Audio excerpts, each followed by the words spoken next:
Hello and welcome to Hollywood Underwater, where we take a look at everything and anything about underwater filmmaking and stuff. As we see here in this recent article from The Sun, jaw-dropping, rare behind-the-scenes pics of Jaws movie reveal the secrets of how the terrifyingly real shark was brought to life. So what this is, script supervisor Chelsea Bryant, who worked with Steven Spielberg on both Jaws and Close Encounters of the Third Kind, she passed away unfortunately shortly thereafter that film, put together a leather-bound photo album from her days on the set of Jaws in 1975. If you know anything about Jaws, I mean, there is a ton of information about the behind the scenes, documentaries, etc. She was the script supervisor and took all these photographs and kept them in her personal photo album, which apparently have never been seen other than her family. So this photo album is going to be put up for auction. So if we go over here to the Bonham's auction site, there it is, lot 60, a Jaws archive of color snapshots taken during filming from the collection of script supervisor Chelsea Bryant. If you see here, it looks like it has a current bid at $3,800 US, and the end of the auction is 11 December 2020.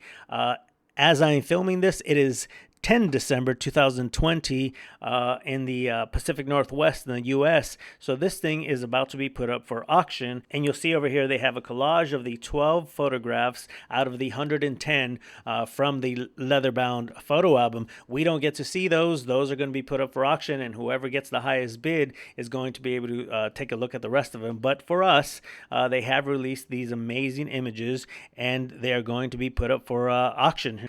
So let's go over here to the article back over here at The Sun.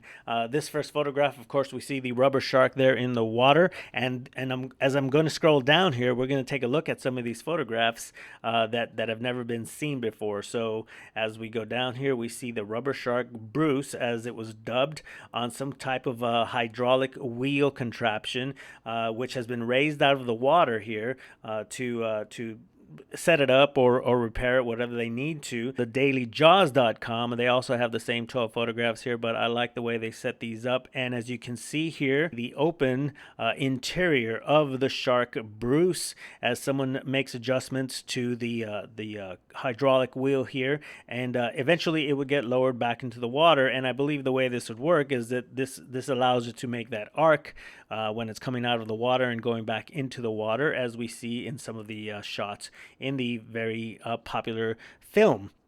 Now here is the leather-bound photo album. This is one shot that the auction house supplied so that you actually see what the actual photo album looks like with 6 of the photographs available there. Now I want to go over here to take a look at the main responsibility of a script supervisor is to track the continuity of everything on screen between every setup, take, scene, and episode. That means that if an actor takes a drink before a certain word, the scriptee or script supervisor marks that down in their script supervisor form or binder and tells the director if they miss it. So your script supervisor is the person who is responsible to make sure that these things are in order so that when everything edits together, it all matches up. Now I'm going to take you to a website, the script supervisor, in which they actually have Chelsea Bryant here. This is from the Close Encounters of the Third Kind set from 1977. She passed away shortly thereafter, but you see her here up in the corner, and there is the script supervisor binder in which every shot that is taken, she must be there to make sure that the shots match, that the things that are in the shot are always going to be there no matter what angle they're taking. So they're basically the director's right-hand person. And if we come over here, we'll see from the actual set of Jaws, which was shot at Martha's Vineyard, which doubled as the small town of Amity where it takes place. And this is Roy Scheider and Steven Spielberg here on the beach looking at old film reels, studiously looking at a shot. Now, this is amazing to me, right? I mean, if you have ever been on a set recently or just even the last 20, 30 years, well, let's say 15 to 20 years, you have your playback monitors where you can look at your shot, all right, because there's usually a video assist tab. Even if you're shooting on film, actual film like they are here, there's still video assist tabs so that you can look back at the shot and sort of see what you kind of have going on there. And here you go, right over Spielberg's shoulder is Mrs. Bryant with her binder there. She has to be there for every single shot to make sure that it all makes sense. So that's how important this position is.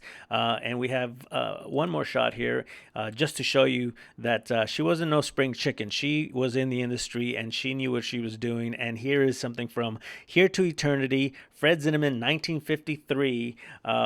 You see her here with, once again, the binder, making sure that she takes the notes to make sure that things are in place. Now, like I said, there aren't that many actual underwater shots in Jaws. It was Steven Spielberg's intention to do so, but ultimately he needed the controlled setup and therefore the big 25-foot rubber sharks to get all the close-ups and everything, right? You can't really do anything with real great white sharks other than to shoot them from a cage and maybe use them as background shots, which he did in the film.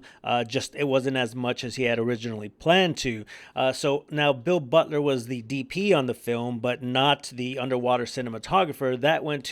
The credit there went to Ron Taylor and his wife Valerie Taylor. And here we'll go to the website on IMDb, Ron Taylor, just in case you're not sure if Ron Taylor did a lot of work underwater. Let's scroll down. Well, there you go. Yep, it goes on and on and on and on and on. And here we have Jaws camera operator live shark footage. Now, I went over to a couple websites to sort of just kind of fill you in. One film that actually came out before Jaws, which actually scared the crap out of a lot of people, just like Jaws did, was an actual documentary, which Spielberg does credit as saying sort of inspired him to do the film, as well as Peter Benchley, who had written the novel Jaws, was based on Blue Water, White Death. So here on the Rotten Tomatoes website, we go to see what Blue Water, White Death is. It is a documentary, and even to this day, it has 100% on the tomato meter and 80% on the audience score. So I recommend, if you can watch it, if you're a fan of Jaws and you've never heard of Blue Water, White Death or ever seen it, this was filmed by Ron Taylor and his wife Valerie several years before Steven Spielberg made a generation of moviegoers afraid to venture into the water. Filmmakers Peter Gimble and James Lipscomb made this ocean-going documentary about their quest to photograph the elusive great white shark, accompanied by Australian shark experts Ron and Valerie Taylor. Now, going back to the article from the Daily Jaws, we have a shot of the entire crew on a barge right behind the Orca. Now, if you remember, the Orca is the name of the barely big enough boat that they were using to capture the shark, or at least to take care of the shark one way or another. And here we have Spielberg standing in the water, and the DP on the film was Bill Butler. I can't tell if that's him, obviously, because he's looking down into the viewfinder, holding a camera that seems to be wrapped in plastic, maybe just a plastic bag or something to keep the water from splashing up. And maybe this might be the scene, as we know the demise of the boat, in where we see Robert Shaw, who plays Quinn, meeting his demise and getting the close-up there. So this is definitely a fascinating shot.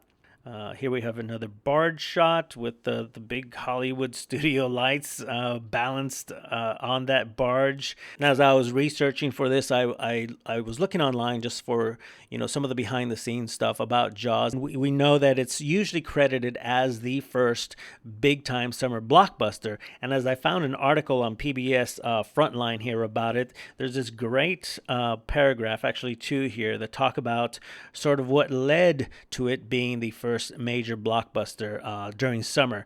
It says, for many years, summer was considered the off-season for the movie industry, partly because few moviegoers wanted to spend 2 hours in a theater without air conditioning. So here it is. It was technology that ultimately sort of flipped the movie-going experience during the summer sweltering heat periods. In the 1920s, Motion Picture News reported that most theater owners considered summer the worst time of year to exhibit movies. At that time, many theaters even closed during the summer or had limited hours of operation. Air conditioning was the major flip. So, of course, you wouldn't want to go to the movies in sweltering heat of summer if there wasn't any air conditioning. And the minute that happened, well, then you laid it out for people to make these huge films for teenagers who were off school to be able to have something to do and something to see in air-conditioned rooms, and the rest is history. I just thought that was a really fascinating side note as I was researching some of the Jaws history. And so there you have it. We have 12 new photographs never before seen behind the scenes on the set of Jaws. Absolutely fascinating. Going up for auction tomorrow as of this taping. And some lucky owner will have 98 more photographs that we're not privy to. And hopefully that person, please, if you will, know that we love Jaws and we love everything Jaws. And if you release those to the public, we would be forever grateful to you, the highest bidder. I'll end here with my favorite shot, Steven Spielberg on the barge, Bill Butler, the DP, and in the background, the crew hand readying the rubber shark into position for another take. Hey, thanks for joining me. Please come back and watch more Hollywood Underwater.